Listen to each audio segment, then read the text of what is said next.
Hi friends, it is Michelle with Garden Jargon, and I'm out here at the Ginger Creek Garden today, and I've never shot a video standing amongst the evergreen shade ever. So I thought I'd do that today because it's a little warm. I can't say it's been as hot as it has been for this whole summer in July and August.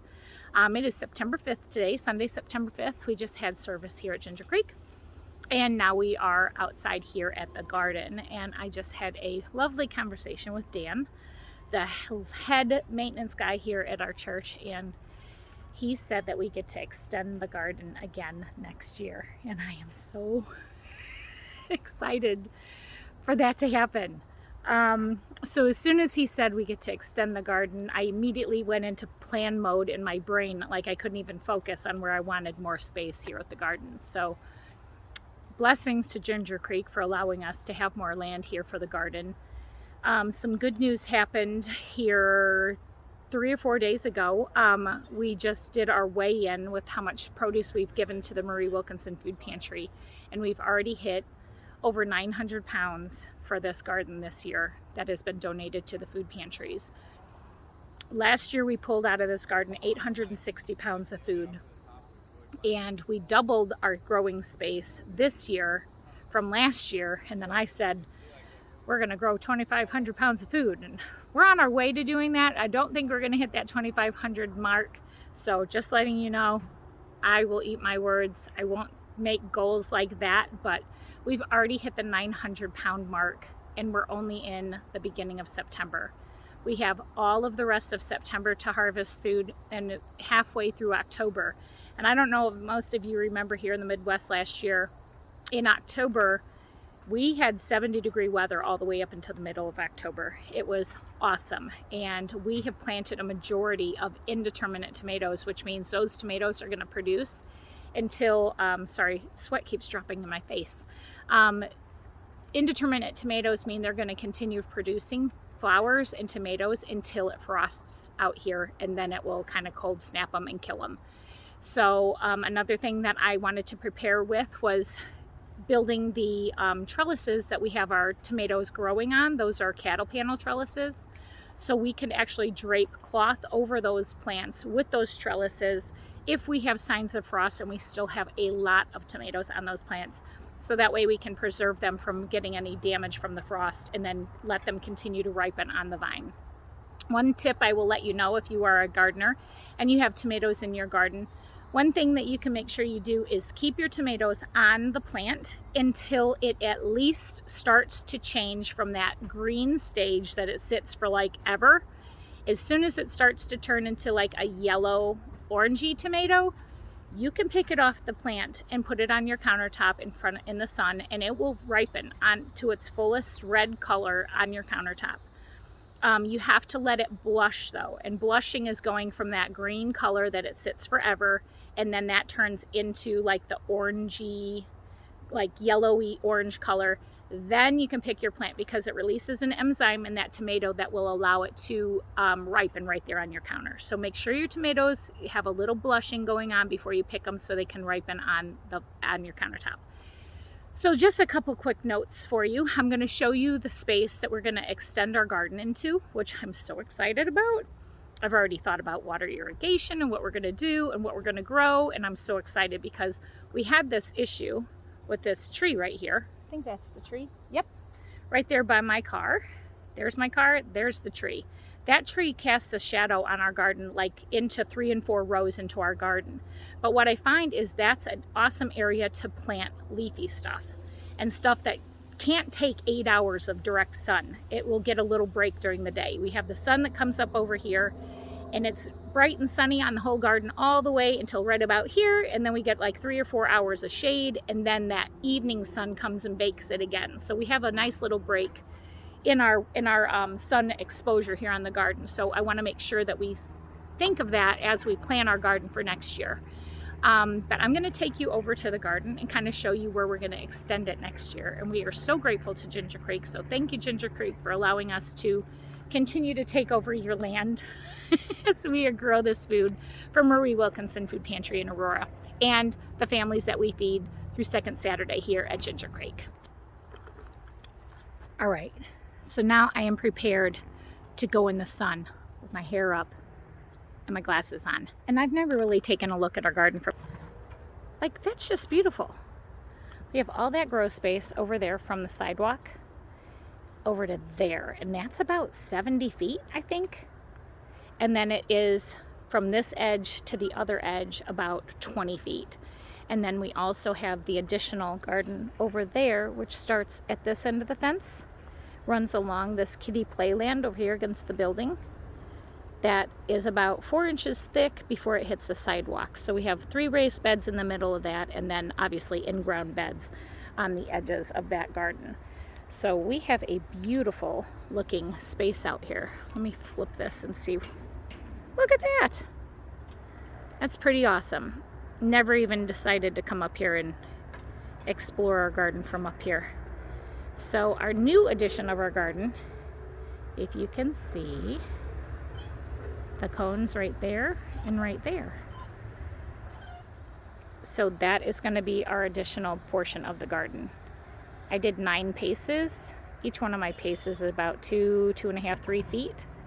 So an extra 30 feet-ish of space here going over to the other cone and back. So we're just going to have the longest rectangle garden right here, which is great because this right here gets direct sun and full sun absolutely all day until about 5 or 6 o'clock at night when the sun sets over there over the top of the buildings. So let's take a walk over there.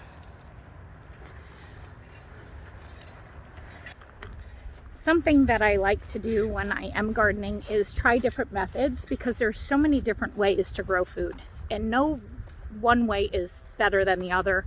No one way is the right way. There's so many different ways that you can grow a garden. And something that I have learned and something that I have done is I like to do every kind of garden that I possibly can to give exposure for what we're doing, so that you can learn from it also. I'm not a professional. I don't profess to be a professional.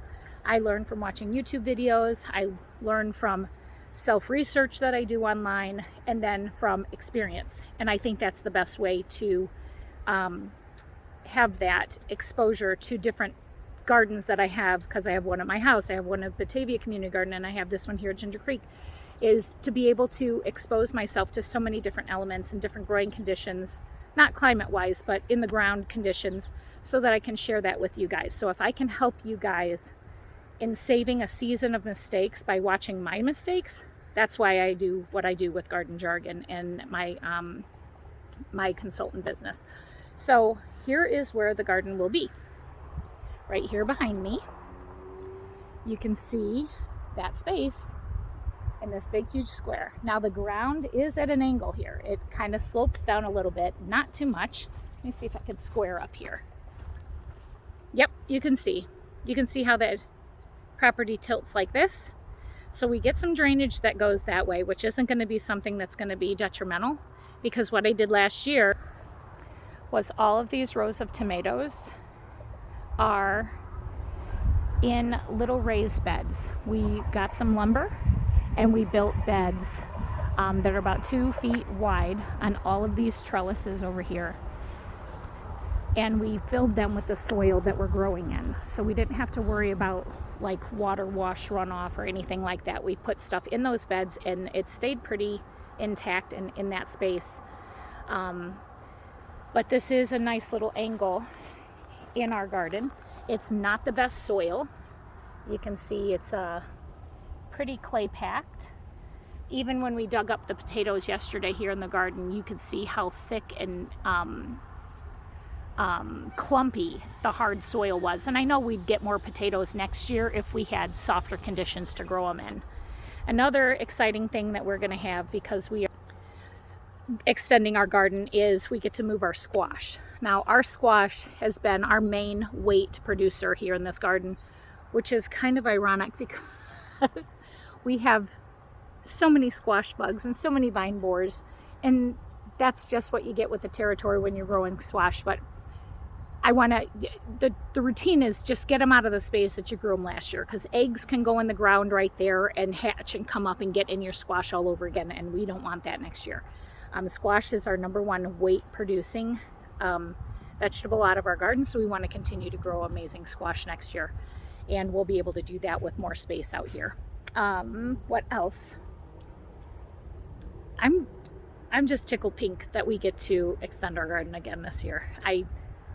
I'm probably not going to sleep tonight thinking about what seeds I need to buy so we can grow different varieties and different things in the garden. I'm a total garden geek if you guys have not caught on to that yet. I appreciate you guys watching. The sunflowers are looking great out here. You can see them over there. Those are multi-flower heads. I've never grown those before, so I'm definitely going to save the seeds on those. And then I feel really bad that these two sunflowers were decapitated by some critter. It's pretty sad. It's over here actually on the sidewalk. You can see it right there, sunflower. Those were the mammoth sunflowers that I transplanted from the Batavia Community Garden. But you can see that we have this little garden bed over here with okras and tomatillos. This is all eggplant in this bed. We will amend all 3 of these raised garden beds with new soil this season before the end of the season. And then our peppers over here in the buckets that we have to do because that ground right there gets super wet from the runoff from the building. It comes out right there. And peppers definitely do not like to keep their feet wet. So, with all that being said, thank you so much for following Garden Jargon channel. Thank you for watching the tours of Ginger Creek Garden, and if you do venture off into the other tours that I have for the Batavia Community Garden and my property, which is the Wilson Garden tours, there's playlists below. You can kind of take a look at those, and then stay tuned for how we're going to do this garden bed, because I think we might just do a no dig and lay it with a silage tarp here in the next week or so we can kind of burn off the weed seed, and then lay it heavily with compost, because we have probably 20 yards of compost in the back field that we're going to bring over here, and then wood chips around it and just make solid rows of vegetables. Oh my gosh, I can't even wait. You guys, you can't even begin to feel the excitement that's in my heart that we get to extend this garden and I have more grow space. Okay, now we need volunteers. See you in the next video. Take care. God bless.